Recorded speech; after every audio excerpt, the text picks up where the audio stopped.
Welcome to The Good, the Bad, and the Economy, and I'm your host, Napoleon Olarte. In the previous episode, we talked a little bit about inflation. We compare current conditions to the high inflation period between the late 70s and early 80s. We talked about the Fed funds rate and how relevant to the overall economy is when the Fed increases or lowers this rate.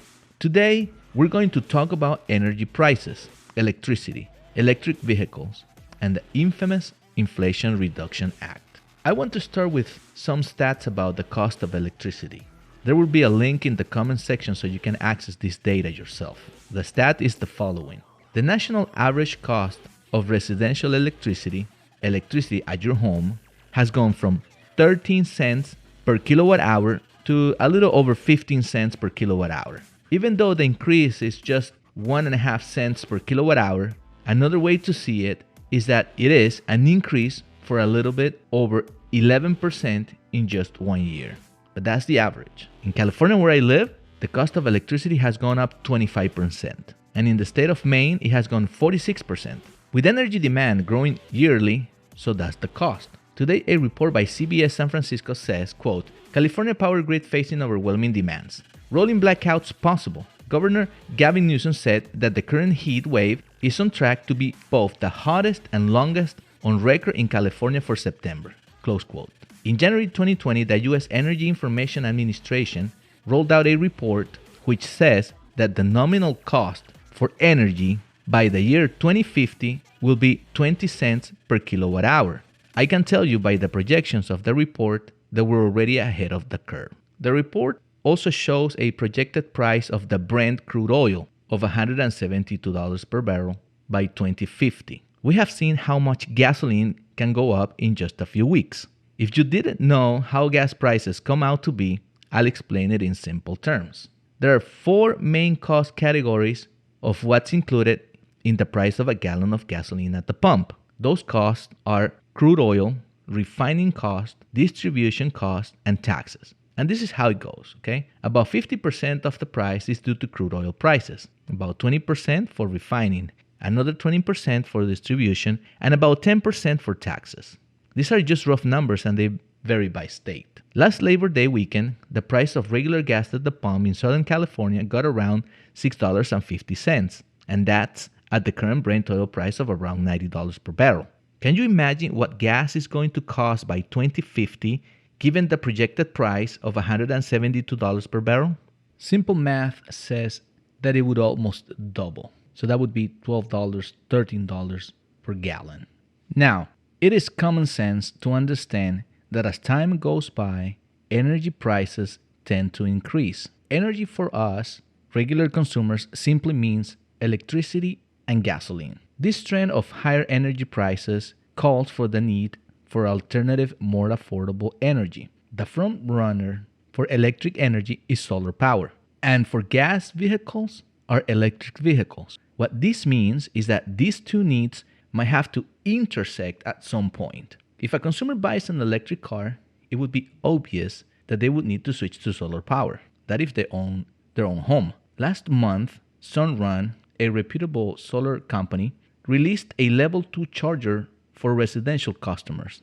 And Mary Powell, their CEO, said that at a press conference that, quote, there is a strong correlation between EV ownership and solar adoption. People want to charge their vehicles with a clean, reliable energy source that's cheaper than what they're used to paying, close quote. Now, going solar might bring some tax benefits if you end up buying the system, according to the government website, energy.gov. Quote, you might be eligible for this tax credit if you meet all of the following criteria. 1. Your solar system was installed between January 1st, 2006 and December 31st, 2023. The solar system is located at your primary or secondary residence in the United States, or for an off-site community solar project if the electricity generated is credited against and does not exceed your home's electricity consumption.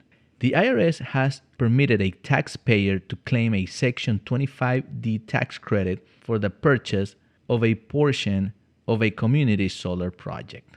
2. you own the solar system, meaning that you either purchased it with cash or financing it. 3. The solar system is new or being used for the first time. The credit can only be claimed on the original installation of the solar equipment. Close quote. The latest legislation looking to accommodate and make energy more affordable is the Inflation Reduction Act. Going over the details about passing this law will take us into the political opinion frontier, which is not the purpose of this podcast. However, there are a couple of takeaways from this law that would benefit directly someone interested in switching to solar and also to electric powered vehicles. Here are the benefits and prerequisites of an electric vehicle purchase. There is an electric vehicle tax break. Cars have to be manufactured in the US, Canada, or Mexico. $7,500 off on sedans under $55,000 price and for trucks or SUVs under $80,000. Available for individuals making $150,000 per year or $300,000 for couples. There will be a point of sale transfer of this credit that will start in 2024. For solar, John Berger's Sunnova's CEO mentioned in an interview on CNBC that there will be $30 billion to speed the production of solar panels, wind turbines, batteries, and minerals processing, and $10 billion to build manufacturing facilities for electric vehicles and solar panels as part of the plan. Currently, the incentive for solar panels in some states like California is a tax credit that started with 30% of the cost including labor and sits now at 26%. Under the new Inflation Reduction Act, the credit will get back up to 30%. Another feature is that this credit will be transferable. No one is clear yet on the dynamics on how this is going to happen, but this should benefit customers whose tax liability is not high enough to take advantage of the tax credit. Is it better? Is it better to get solar or to buy an electric vehicle? Bringing all this that we have spoken about so far, meaning 1. The high and continuing increase in energy costs, electricity and gas. 2. Solar and electric vehicles. And 3. The Inflation Reduction Act. What I mean is, I want to answer a question. Should I go solar or electric or both? The answer is, it depends. Putting aside the tax credit, you want to focus on one thing and one thing only, which I believe is the major decision-making point, and that is cost. If you buy an electric vehicle, you know how much your cost of moving around might be. Maybe, after tax rebates and credits, the cost of the car might be close to a combustion vehicle, but you will have the uncertainty of gas price increases over time. The same thing with solar systems. When you buy or lease a system, you'll pretty much be locked into a one fixed price, which is the cost of the system, whether you purchased it cash, financed it, or leased it. First, you have to compare if your current or future consumption can justify the expense, meaning that you will be saving money in the first place. Well, there you have it. Please let me know in the comments what you think about going solar or electric vehicle, if it does make sense to you or not. In the next episode, we'll be talking about market bubbles and how they relate to market cycles. We'll visit some recent examples like the dot-com in the year 2000, the 2008 housing market bubble, and a possible crypto bubble these days. For now, this is it. Until the next episode. See ya.